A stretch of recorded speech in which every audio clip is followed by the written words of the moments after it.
it's a very complex issue, and terminology is not very well established because smoldering lesions, the term that we know from pathology for many years, means lesions that are slowly expanding from the rim of macrophages around the inactive center of the plaque.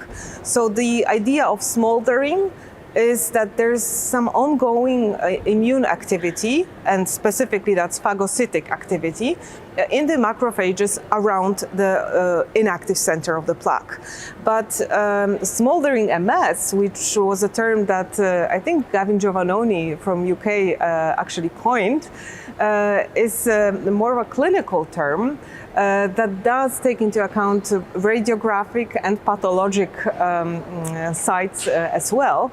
And smoldering means basically that it's an established, sometimes clinically missed, but ongoing process that is a basis of MS progression.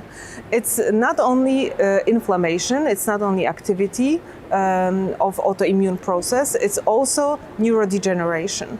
And there's a lot of processes pathologically responsible for smoldering MS, not only smoldering pathological lesions. So there's, of course, cortical lesions, there's spinal cord degeneration, there are meningeal infiltrates. So this is B-cell pathology, nothing to do with macrophages. So this is a very complex issue that basically means MS is something more than inflammatory activity that we are able to treat. So coming to the PIRA concept, which means progression independent of relapse activity, smoldering lesions could be a correlate for this progression. And that works very nicely in pathology because the highest proportion of smoldering lesions is in patients who are usually not active anymore. They have progression. The peak age is 46. So that was the pathological studies from the Mayo Clinic that showed that. So the progression is something that occurs throughout the patient's lifetime, but with a peak when disease inflammatory activity is much lower.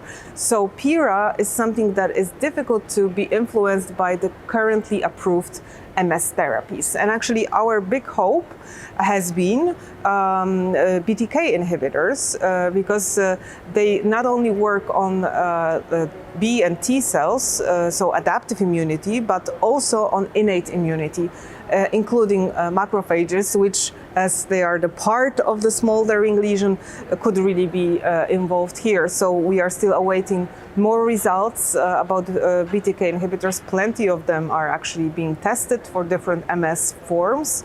So we'll see what the future brings, but it's an extremely interesting term, smoldering MS, and I guess we need some more definitions when we publish different papers from pathology, radiology, and clinical sites so that they all come to the same process. So.